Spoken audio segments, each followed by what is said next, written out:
immediate transition and introduce my old friend Gia Biagi, who's Commissioner of the Chicago Department of Transportation. I think we met, Gia, when you were still a principal at Studio Gang, and I know that your career has spanned a lot of different sectors, including work in the Parks Department. Your training as an urban planner brings a totally different perspective, I think, to CDOT. I was watching a YouTube video with you and Jeanette Sadikan at a recent event opening up a public space, and the parallels between what you've been able to achieve in relatively short time being appointed by Mayor Lori Lightfoot and what Jeanette was able to do here in New York, are obviously a starting point, but we want to hear about Chicago. Sure. And I can't thank you enough. I won't belabor the bio. Students knew you were coming. They've looked at the LinkedIn profile. I think you share with others on the call a degree from the University of Illinois in Chicago, but I won't go into the bio. If there's anything that's important to say in that regard, please not just jump in. But we're so glad that you were able to join us. Just by way of preface, virtual field study is an oxymoron. It's a contradiction in terms. We were so desirous of actually being there and, all the interstitial stuff, being on sites and seeing the connections between the places and the offices we're going. But we started with the model at Chicago Architecture Center.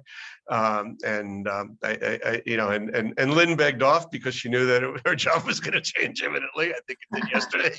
Yes. But since then, we've met with firms large and small, many of whom talk a lot about transit-oriented development, whether that was yesterday with One Central, or the firms have ranged in size from AECOM and Thornton Tomasetti and WSP to much smaller firms. The design-oriented firms include Carol Ross Barney, and she showed some of the transit facilities and talked about, streetscape and transportation issues, urban design issues, big time.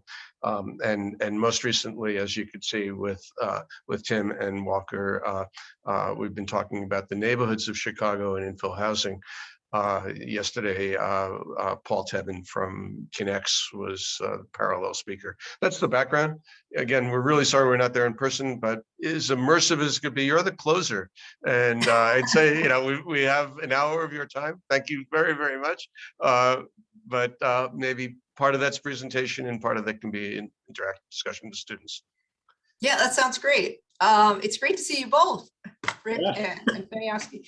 I mean, we met so long ago when I was at Studio Gang, and of course, we were Studio Gang. We were working in New York and trying to help think through a number of things, and really asking questions about what does architecture have to do with moving the needle on larger public policy questions, whether that's reducing violence or whether that's addressing climate.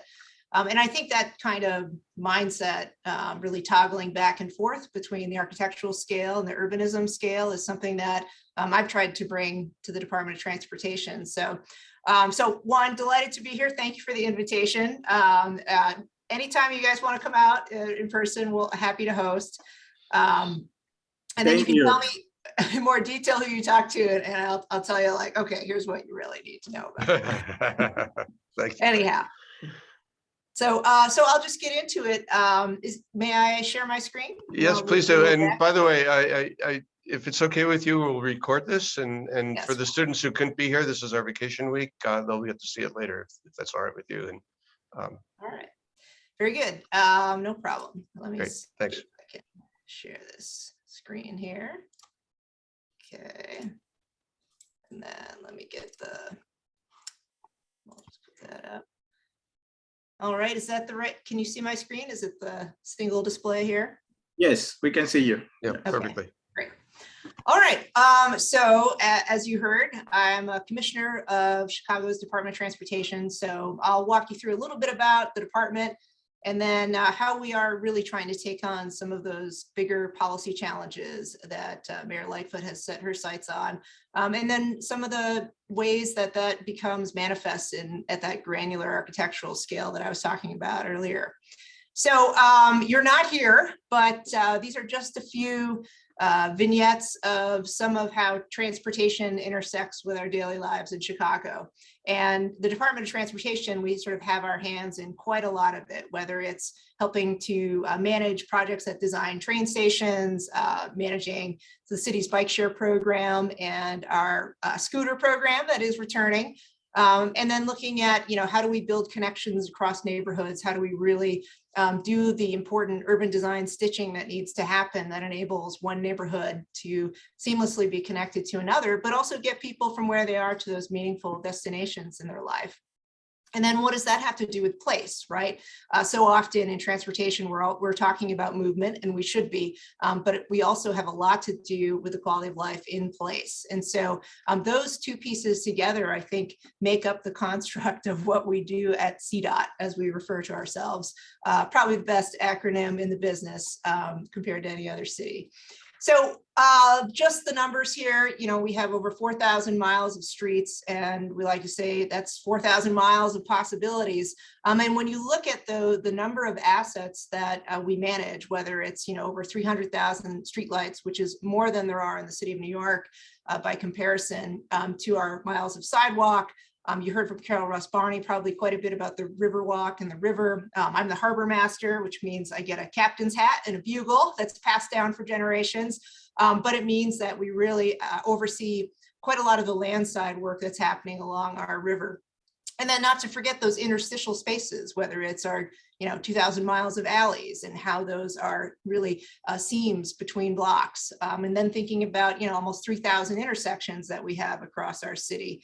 And then, of course, bridges and viaducts is something that we manage quite a lot of. We, combined, it's over 400 bridge and viaduct structures, and we have old bascule bridges that are 100 years old, and we have to do bridge lifts, and we do 20,000 lifts a year. And if you can only imagine the infrastructure need that we have, that I'll actually talk a little bit about.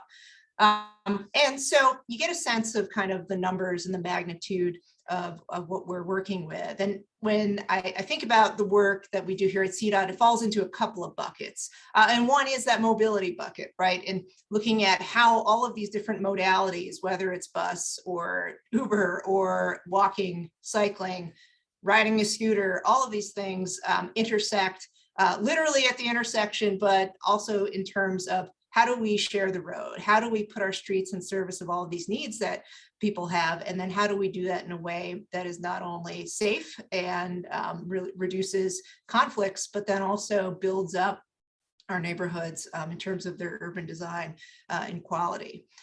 So that's one big bucket. So think mobility. The second big bucket is design. And we have planners and designers and engineers, of course, really looking at that notion of how do you balance all these competing interests and really sometimes put our thumb on the scale for the kinds of activities that we'd like to see happen from a systemic level. So like emphasizing cycling and protected lanes and really trying to integrate those kinds of things, and many challenging conversations with folks who would prefer to drive a car and park a car and drive right up to the door of wherever they want to go.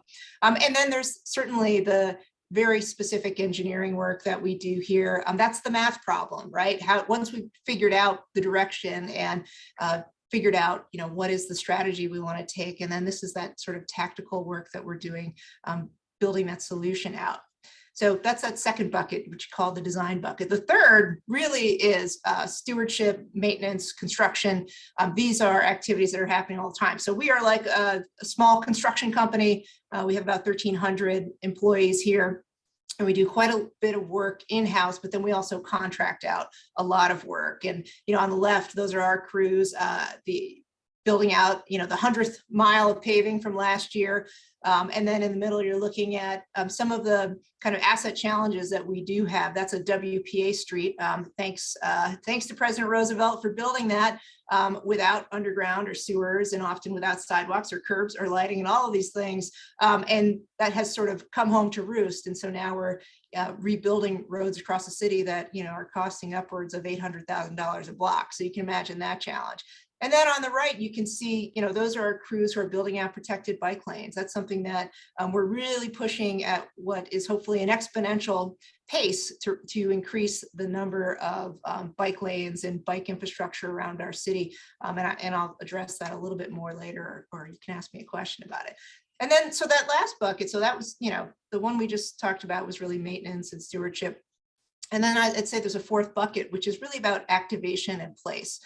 That is something that, like in so many cities, COVID actually gave us the opportunity to, I would say, raise maybe the urban design IQ of Chicagoans and residents who, for those who were lucky enough to be able to work from home, which certainly is not the lion's share of the population in Chicago. Many people still had to use transit or drive or however they do to get to work, weren't able to stay home. But for those who were able to, looking outside their front door and recognizing that, wow, that is a lot of open space. How could we put that in service of other kinds of needs that we have, especially right now?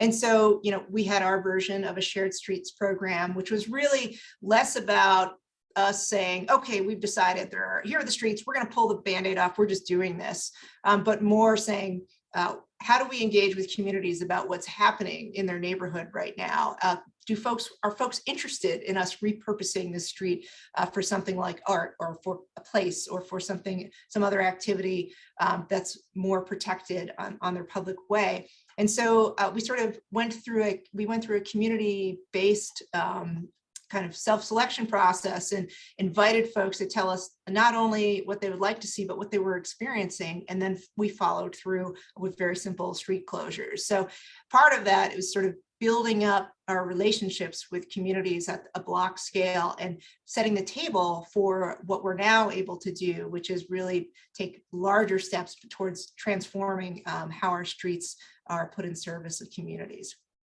So that's that kind of activation and place bucket. Okay, so that's a nice overview of what we have in terms of assets. What are the general themes of our work? But really the challenge that is in front of us is a set of maps like this. And so what you're looking at is two maps of Chicago from 1970 to 2017. And you're looking at the distribution of incomes across the city. And you can see on the left, you can see where we have very low income in the darkest red color, and then we have very high income in the darkest blue color, and the gradations in between. And then you look at 2017, and what you see is a massive spatial distribution of very low income on our south and west sides, and concentrations of wealth really on our north and north lakefront side. It's dramatic. And this is the kind of challenge that Mayor Lightfoot has put toward not just the economic development departments or housing departments, but also transportation and others that contribute to city services or aren't maybe thought of as key policymakers around how do we generate prosperity and end generational poverty in our city. And this kind of challenge, right, that doesn't happen in a day. It's what you'd call an adaptive challenge. And that's what we're taking on. And that is the work that we've been doing here at CDOT to try to recenter ourselves from those tactical things into something that is moving the needle on a big public policy challenge like this one. So much of our everyday, we're typically thinking this way, right? Engineers, particularly, I have a lot of them. I'm an urban planner, so I understand that the perspective that a lot of folks who have the tools of design and the tools of engineering is to see everything like a Rubik's Cube. And I'm hoping folks recognize what this is. It's a puzzle. And it has a solution, and we know how to do it. It's very straightforward, right? You can get a set of directions and you can say, okay, if I follow these steps, because I'm recognizing what's in front of me as a simple problem, it's a technical problem, and I know I can solve it. Or you can do what my youngest kids did at the time, where they would just smash it with a hammer, take it apart and put it all back together. But it's solvable. It's what we call a technical challenge, right? And it is so much of what I think in planning and design, it's what you go toward because it's a set of tools that you have and you know how to use it. But it goes back to that adage, right? If you're walking around with a hammer, everything looks like a nail. So if you're walking around as a planner or a designer or an engineer or a policymaker and only thinking about the tools that you have and not about what is in front of you, then you're not necessarily going to come up with the right solution, right? At the end of the day, a city is not a puzzle. And a technical challenge like a Rubik's Cube doesn't get you to move that needle toward that adaptive challenge, like ending generational poverty in your city, or it could be climate change, another adaptive challenge, or violence in our city, which is really front of mind all of the time. That is something that's an adaptive challenge. It doesn't, there's not a perfect technical solution. So I put that out there as a framing for the way that we're thinking about our work here. So what do you do then, right? If you're full of tools and I have a toolbox, how then are you going to move that needle? And so what we did at CDOT was we started by creating a map, and we put together, and I should say, Rick mentioned Jeanette Sadakan at the beginning of the call. And in fact, Jeanette was a big partner of ours in developing our new strategic plan, and Bloomberg Associates really were incredible help as we look to recenter our work around mobility justice, around economic fairness, and around racial justice. What does that look like for a transportation entity?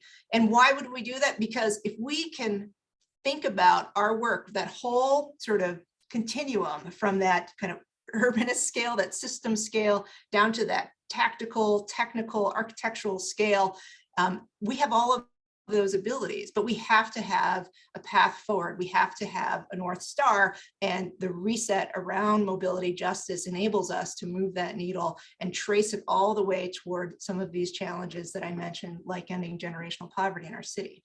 So we spent during COVID a ton of time working quite a bit, both with our internal staff and saying, okay, well, what are some of the challenges? What are the strengths? Doing that kind of analysis. And then also working with city departments. And strategic planning can be a lot of navel gazing, which means like kind of staring at your belly button. And you don't want it to be that, right? And so, because then it just becomes this, bell jar or an echo chamber of talking to yourself about things you already know, and only living within the construct of the solutions that you already think you know about and can employ, right? The challenge here is to crack that open a little bit. So what we decided to do, which is somewhat unusual for kind of a corporate strategic plan, is to invite our biggest critics inside the tent for just a minute to tell us what they saw in terms of our need to change and challenges that they are experiencing or hearing from constituents across the city. This is just a sampling of some of those organizations who really, many are our biggest critics, believe me, but they also share common values, right? They can see the power of how we deliver transportation and mobility and placemaking opportunities in neighborhoods as part of moving that needle. And so we help to actually fund and pay for their time. And that's really important as a city agency. You want to make sure that there's reciprocity in the relationship, and you're not just asking people for their intellectual capital in exchange for a slice of pizza, right? You really need to value it. And so we worked with a whole cohort, about 30 of these organizations, paid them for their time to tell us in an unvarnished way what we needed to work on, and issue us what we called equity challenges. And I know I don't probably need to explain what equity is, right? It's really just fairness and making sure that people get what they need versus everybody getting the same thing, right? That's the distance between equality, which is a good thing, and equity, which is a more precise surgical way of responding to things like generations of disparities and income differentials across the city. So this group issued us equity challenges that we incorporated verbatim into our strategic plan, and they also helped us develop our major themes. And then what emanates from that, then we start to get to, okay, what are the strategies, and then what are the benchmarks, and what are those technical skills? How do we employ those or acquire new ones in order to deliver on the promise of something like making improvements in mobility justice and fairness across our city? So where we landed is with a document that is our roadmap. And maps are arguments, right? It has a point of view, and it's really the person who puts together a map, right, has a point of view and is sending you in a direction, or is illustrating a point. And our map is really about how we deliver on these themes that are all touching on a more just, sustainable, prosperous city. So I'll walk through each of these benchmarks But you can see access to opportunity, aligning our streets with our values, streets free from violence, and that is an expansive conversation about violence, and then a CDOT that works, which is we do work, but we can work better. So access to opportunity, one of these key themes, and again, these are ways of us creating frameworks for the work that we do and adding to it to move that needle on mobility justice. So things as simple as making it safer and easier to walk and move around the city.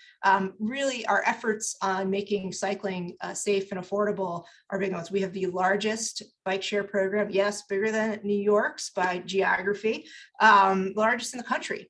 And by the end of this year, every single neighborhood will have access to bike share. So that's huge. That is every corner. And in addition, we do equity programs where if you're income eligible, it's $5 a year for our program's called Divvy for a bike share membership. That's it, $5 a year. And that is mobility. That is mobility that is near you. And we couple that with our investments in bike infrastructure, and it's quite an incredible combination. And so these are the strategies that we're looking at, and really some of our goals around how we create more opportunity for folks. Efficient use of curb space, and that's something that might be of interest, because that is like, especially whether you're designers or policymakers, if you're thinking about the public way, probably the most contested space is curb space, and that's that little area between the actual curb and the lane of traffic, right? And that's where people park. That's where you want to put your bike share station. That's where Ubers want to pick up and Amazons want to drop off. It's a highly contested space. And so we're working on really how do we use technology and frankly, carrots and sticks to make sure that that curb space is working for people and is nuanced enough that it is adaptive to the conditions in the neighborhood where it's happening.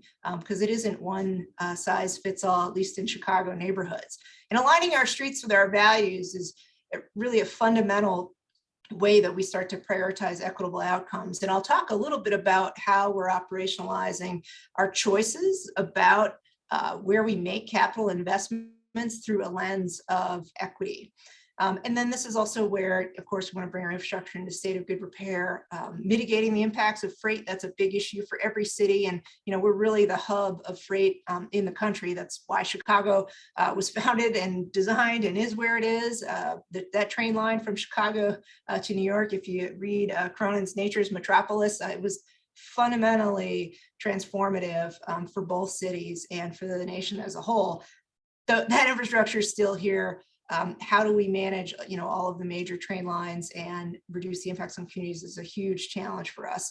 And then really modernizing our use of funds, you know, in a lot of states and cities you're hearing now because of what's going on in Ukraine, this effort to reduce things like gas tax or motor fuel taxes. And the problem with that is one, incentivizing use of vehicles. Obviously, you know, that's something that we want to move away from.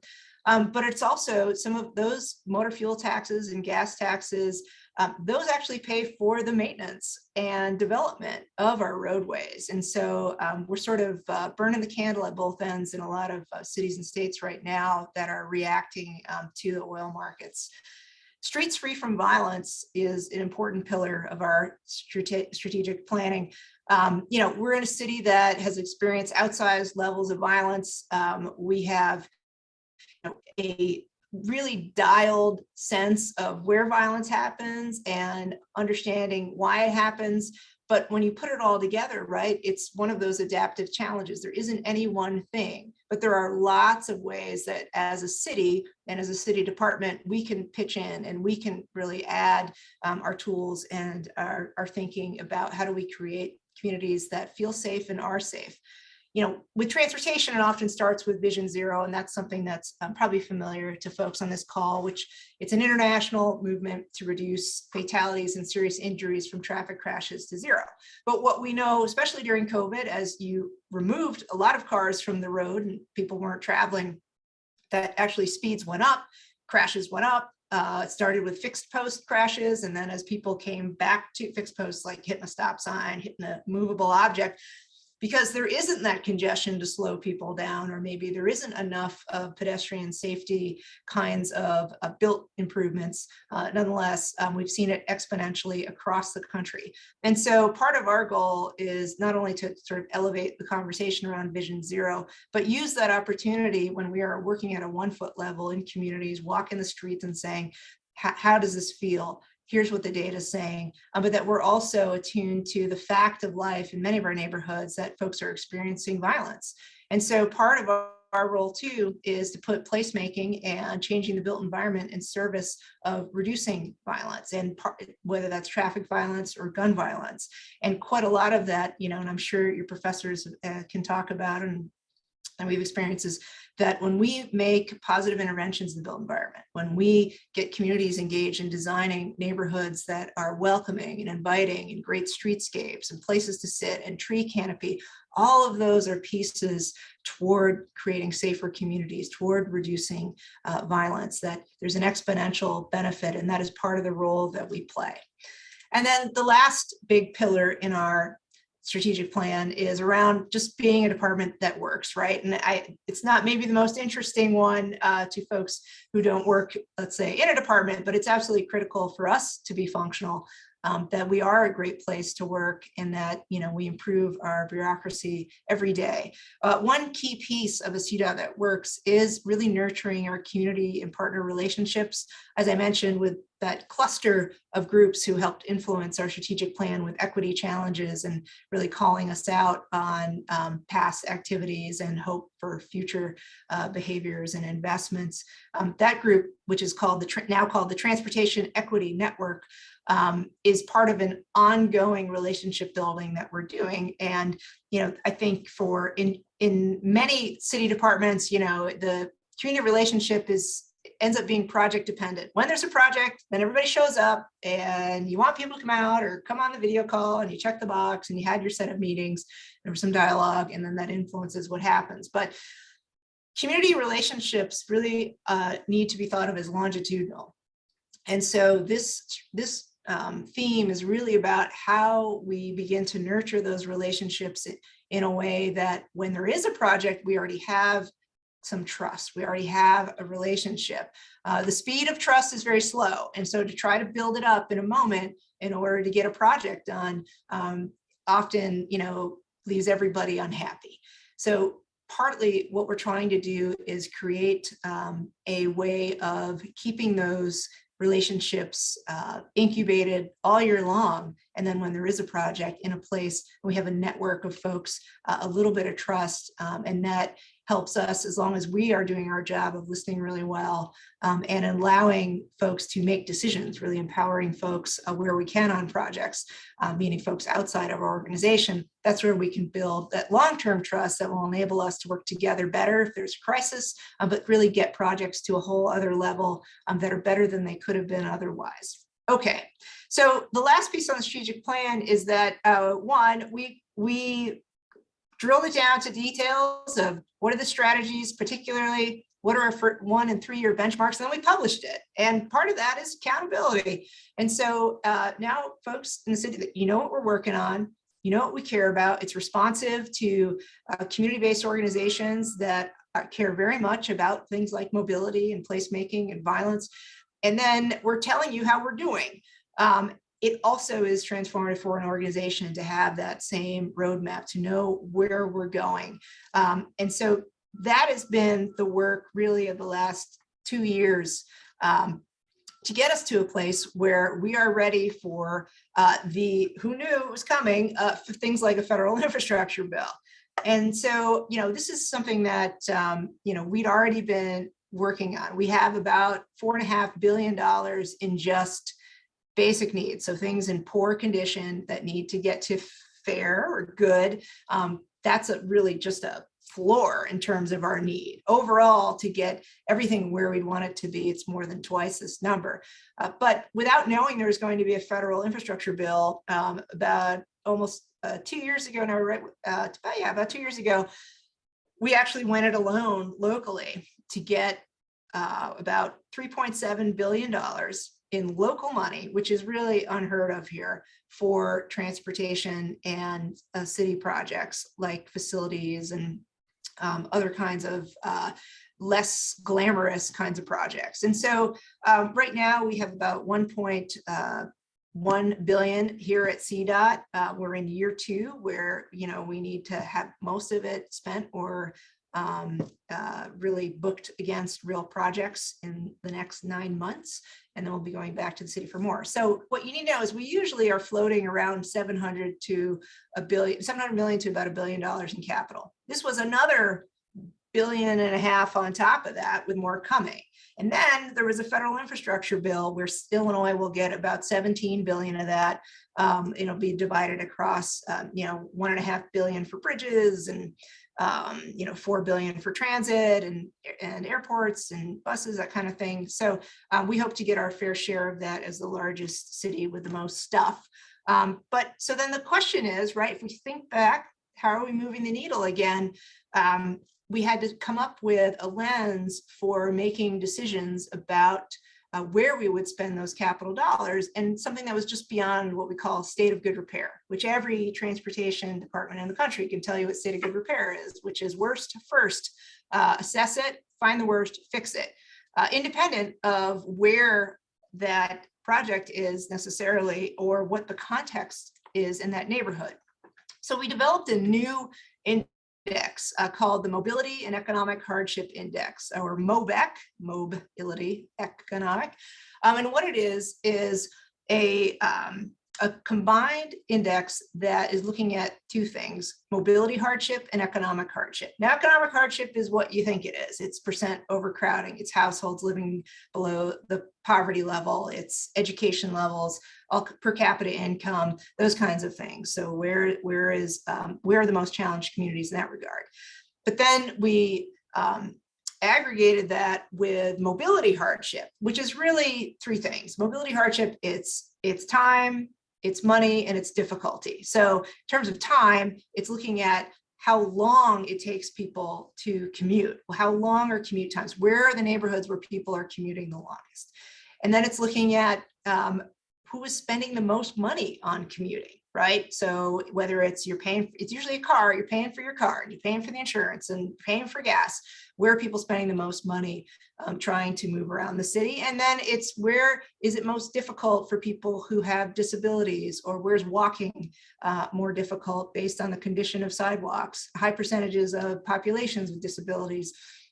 And so when you put that all together, and in the dark red, you can see that this is very similar. If you remember that first map I showed you about income distribution, it's very similar, right? And so the areas experiencing the most mobility and economic hardship are also the same areas that we're trying to move the needle on in ending generational poverty, right? It just stacks on top of it. And it makes a lot of sense in that regard.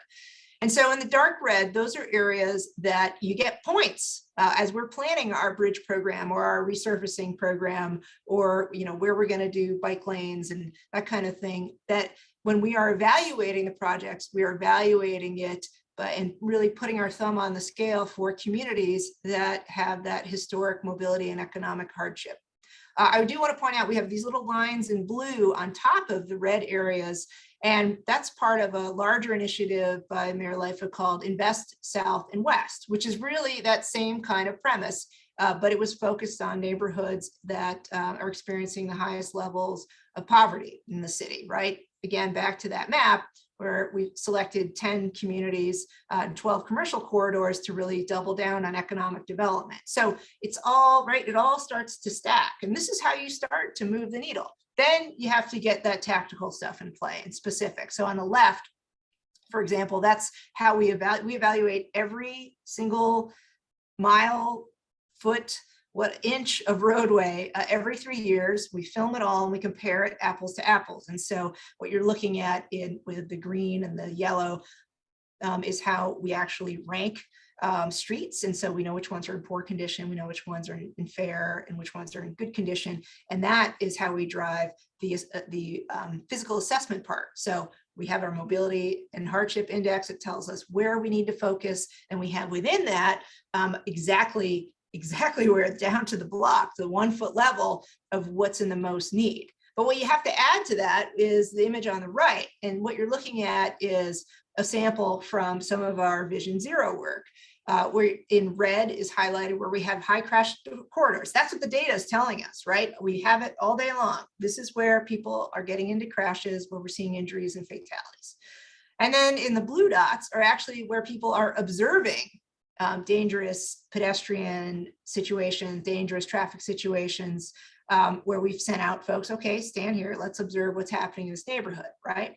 And then in the white dots though, and this is absolutely critical, this is where communities are telling us, this is where I don't feel safe.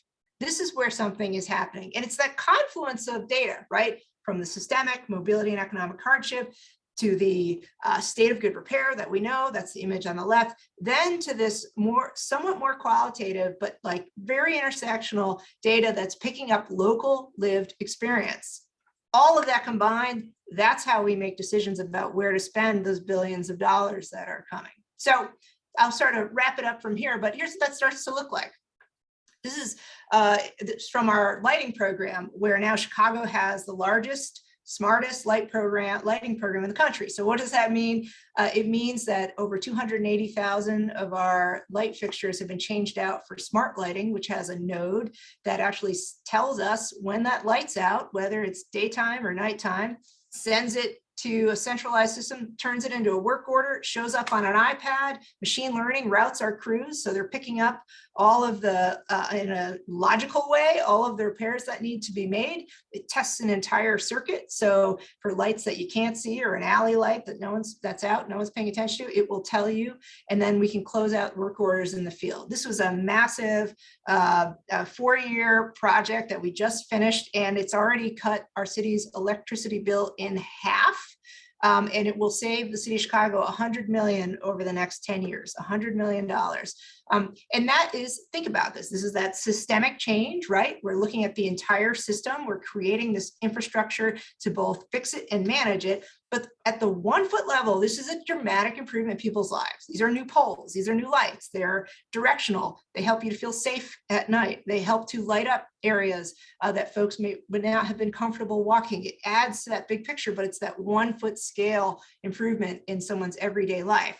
And that's another, that transitions, I think, pretty well to thinking about our really systemic changes in our bike program. So in Chicago, with our 4,000 miles of streets, we have about 350 miles of bike infrastructure, a combination of protected lanes and bikeways and bike lanes and all kinds of things.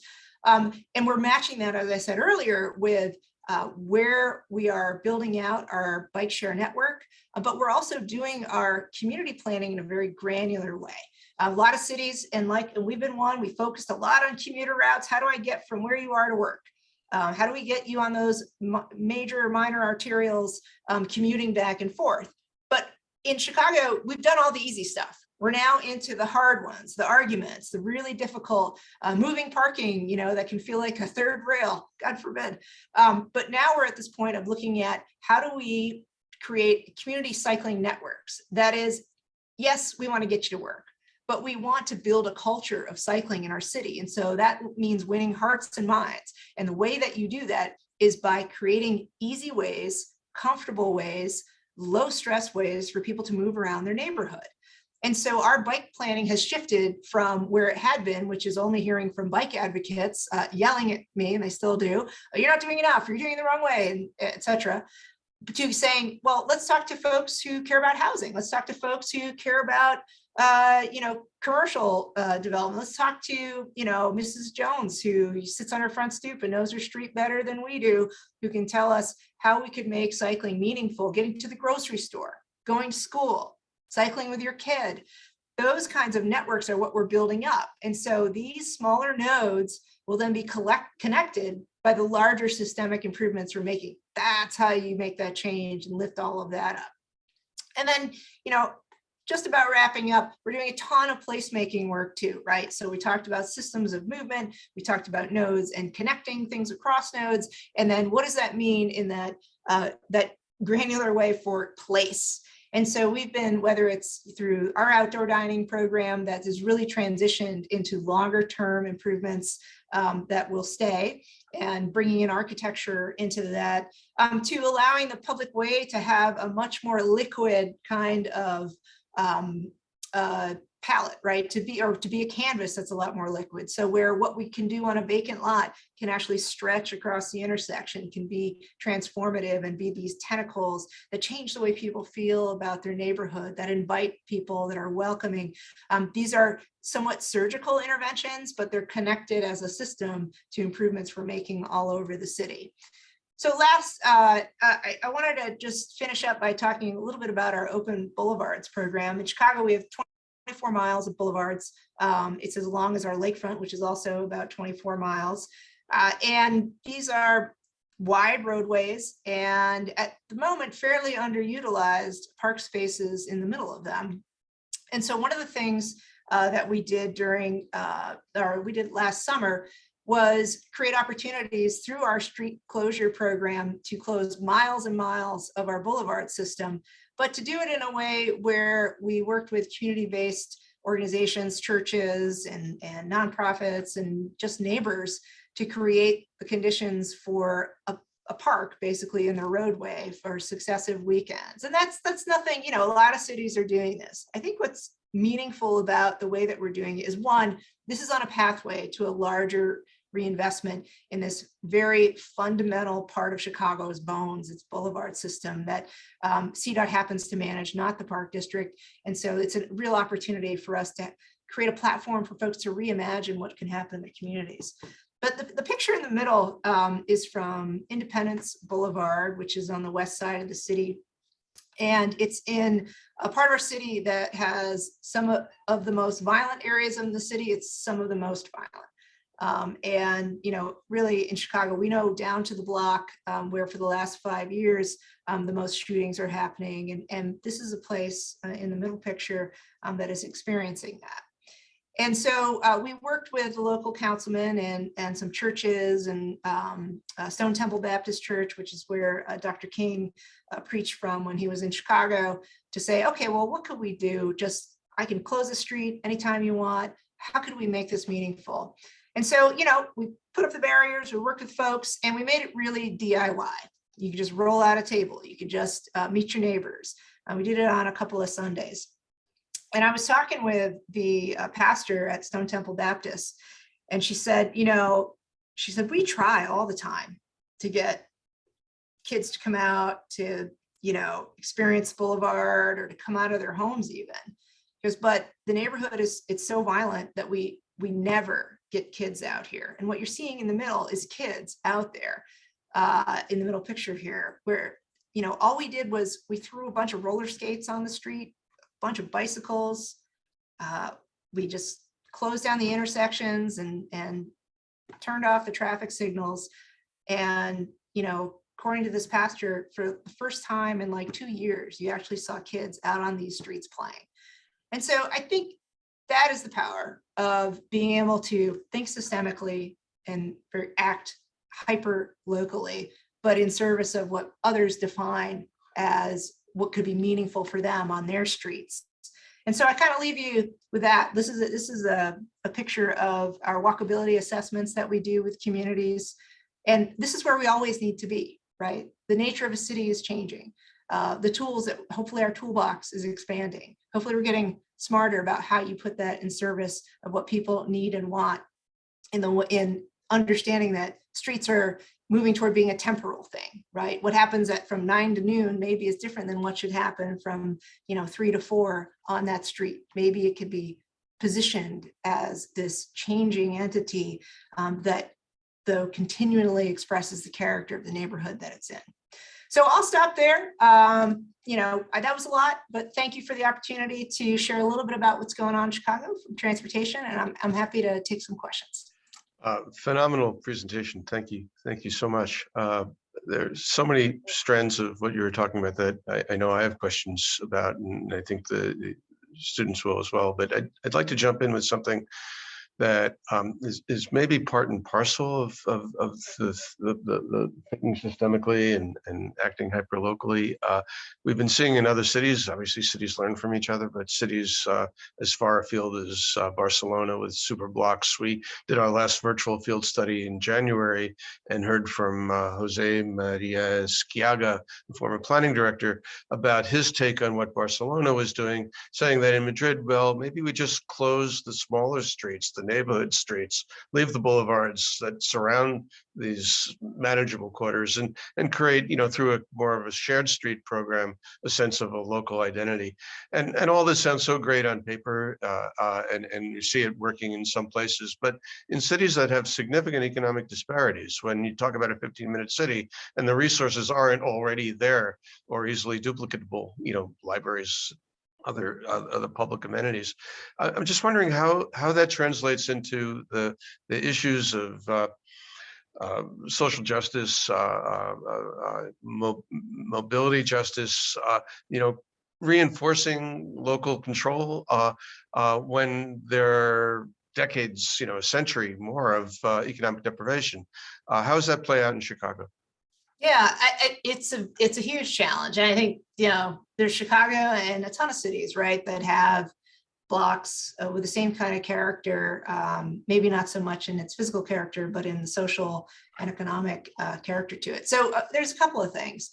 So one is, the city, as a city, we need to follow through in what we say we're going to do, and to do it in a whole of government kind of way. And so, it's funny because you and I worked on neighborhood activation, in New York, and I took that here. We have a 2.0 version, really working on how do we connect the dots, because there's always a civic asset in a neighborhood. There's the street, first of all, right? Streets, you're 30 to 50% of the land area in a city. You have a library. You have vacant lots that are often city owned. In our city, they're often city owned. You have schools.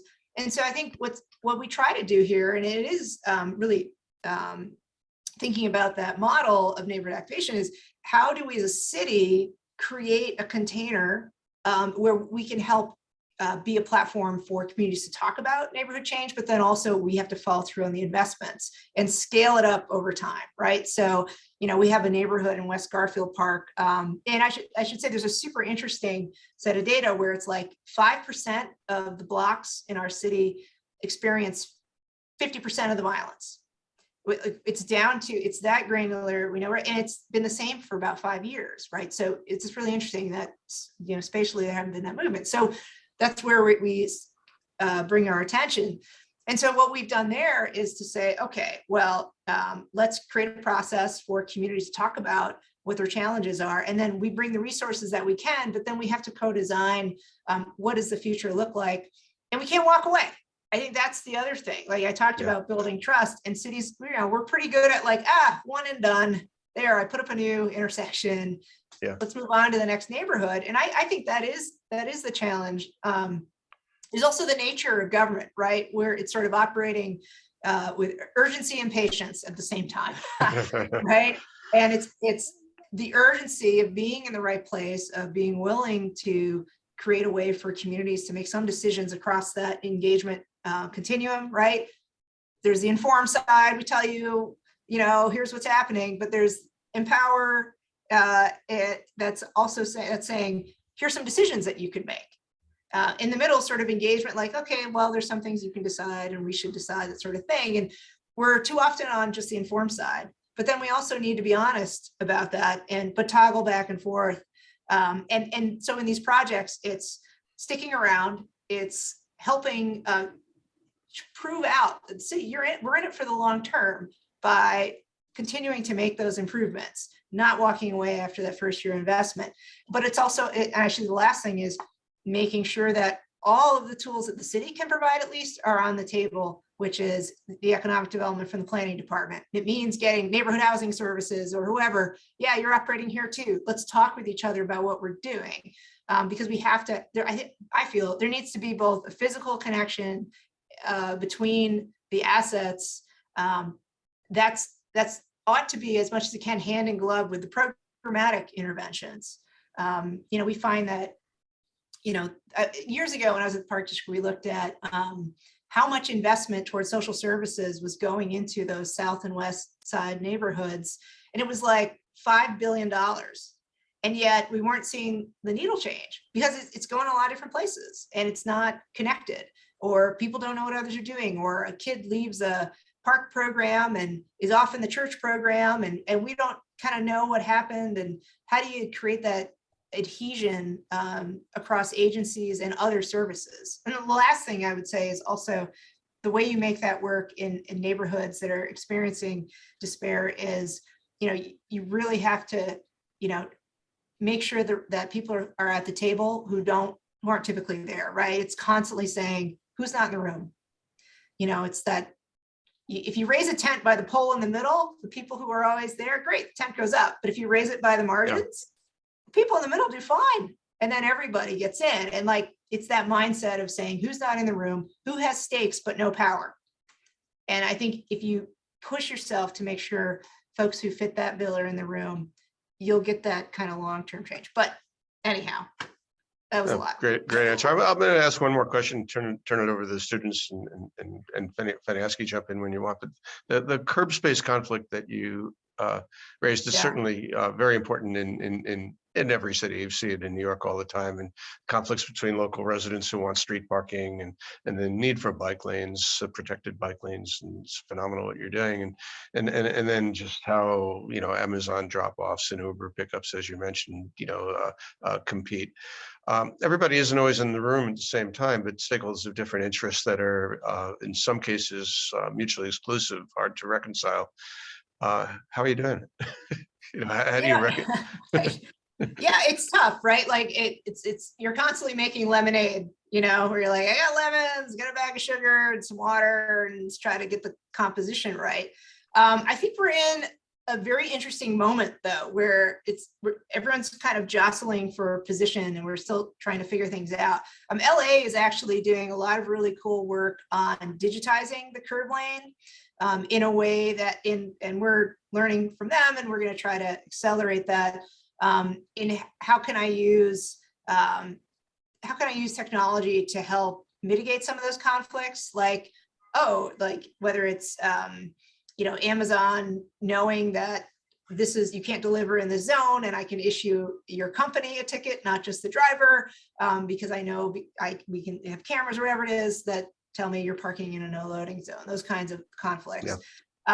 But then, I think the conflicts that are super challenging on the bike lanes. I mean, I had a city councilman who actually laid down in front of one of our bike lane striping machines and was like, no bike lanes. We picked him up. So please don't do that. We'll stop. Let's talk about it.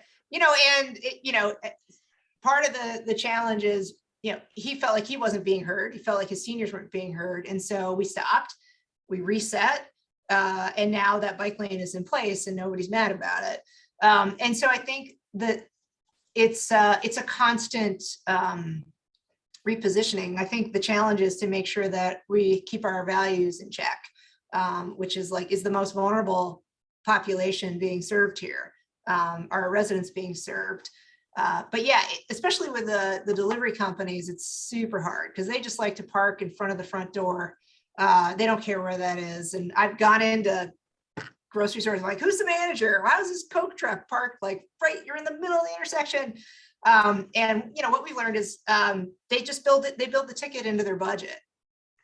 So it's part of the operating model. Yeah. So it's not even enforcement. It's just it doesn't matter. They're like, yep, totally got that. And so we need to go up the chain because an Amazon needs things from us, right? They want to have their fulfillment centers and their shipping, that sort of thing. But that is hard. I just say, how's it going? It's hard. We're trying. Lynn, you have your hands up. Yeah, one of them. Hi, thank you for the presentation. And yesterday, one of the speakers introduced the One Central Community Project. So, and I searched a little bit after that and found someone argued that it's more important to fulfill the transportation needs all over the city rather than to develop a transportation hub like that. So I would like to ask for your opinion. Which ones do you think is the current priority, or which will be more helpful to make Chicago better? Yeah, well, that is it's a hot topic. And it's hot. I don't know how much they explain too that.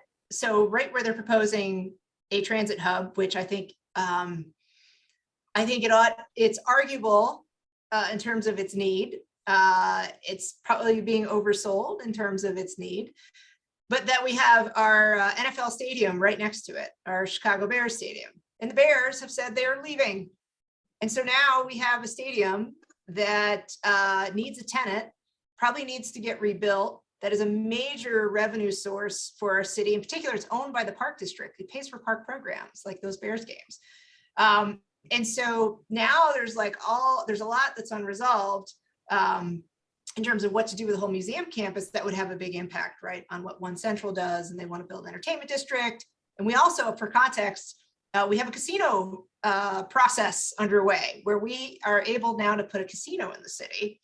And they're reviewing a number of sites. One Central is one of them, or in and around there. And so that's another massive, like, alien spaceship that could land in the city and have huge implications for transportation, not even to get into, casinos and their consequences. So with the One Central thing, look, it's certainly an interesting proposition. I think the case needs to be made that the possible improvements and creating a transportation hub are meaningful enough for the cost. I think it's what, 600 billion or whatever to produce that. And I don't know yet that the case has been made that it's needed at the scale that it's being proposed. So there's a lot of communities that live in and around that who have lived through a lot of changes, a lot of high density development in the South Loop. There'll be strong opinions about it, more so than mine. Yeah, thank you for sharing your insight. Thank you so much. Sure. Derry, you had your hand up before. I don't know if you still have a question. Yeah, thank you, Professor Steve.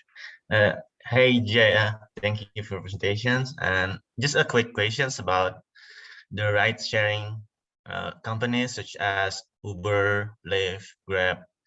In terms of strategic plan for transportations, do you incorporate that companies into your policies or plans for the government? Yeah, it's a great question. And so our partner department, business and consumer protection, they regulate the rideshare companies, but we help, and we're sort of in that conversation. And so certainly when it comes to curb management, right, that's a huge issue for us.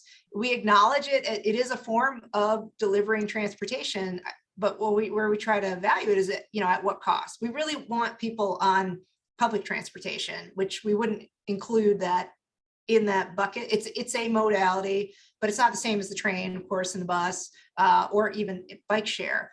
And so, our goal is to get people into those systems, because it's still like you're basically a single car use. So you're adding to the congestion, you're adding to pollution, you are clogging up the public way, and it's not clear that it's a great industry for the workers who are in it. So we did do a congestion fee for Ubers and Lyfts and taxis entering the loop, or our downtown. And the problem is we launched it and then COVID happened.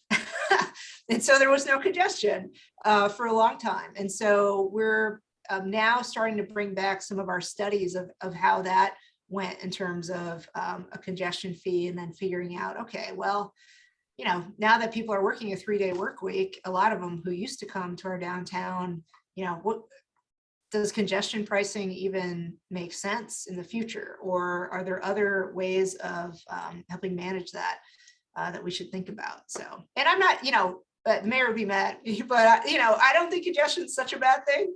That should be bad, but we definitely don't want people sitting in traffic. It's a waste of time and money and all of that. But slowing things down can be a good thing. And again, like I mentioned, we learned during COVID, you take cars off the street and your roadways remain wide open, speeds pick up, and it's actually a dangerous condition. Like there's something to be said for a little bit of friction. Thank you so much, Gia. Sure. Thank you. We're at our time limit. Feniaski, do you have a last question, observation, thought to share? Well, I just want to say, Gia, as always, we have interacted quite a bit. You remember going to your Studio Gang site, Studio Gang office, and really talking about activating and ensuring kind of social justice and the issue of criminal justice. So I think that it's quite interesting how all these have come together in your presentation for activation of the streets. And I have a lot of questions, but I know time is of essence. But I can ask them later. But I just want to thank you for always being so grateful, so graceful with your time and sharing your perspective. And it's nice to see, like, I guess the first time that we asked you to present, you were kind of the beginning of your position, and now seeing it after COVID, it's so interesting what you're doing, and so impactful, that story about the activation and the kids on the street. It's just something that we wish we see more on all our kind of communal assets that we have in our city. So I just want to thank you. I know that the students benefit so much from hearing from you, and to see how accessible you are and how thoughtful you are. So thank you so much for being part of this exercise and field visit of our students. And I hope that we definitely have a chance to see you in Chicago and see Or New York. Yeah, no, but I really would like to go to Chicago and see like in real life. So again, thank you so much for participating and sharing your knowledge and your wisdom. Great, thank you, and glad to do it. You know, this class is very lucky to have the two of you help guide them. So students, make good use of these guys. They're very important, very knowledgeable. So soak it up. Thank you very much. Sure thing. Thanks. All Take right. care. Thank you. Have a wonderful afternoon and a wonderful weekend. You too. Take care. Okay, bye, everybody.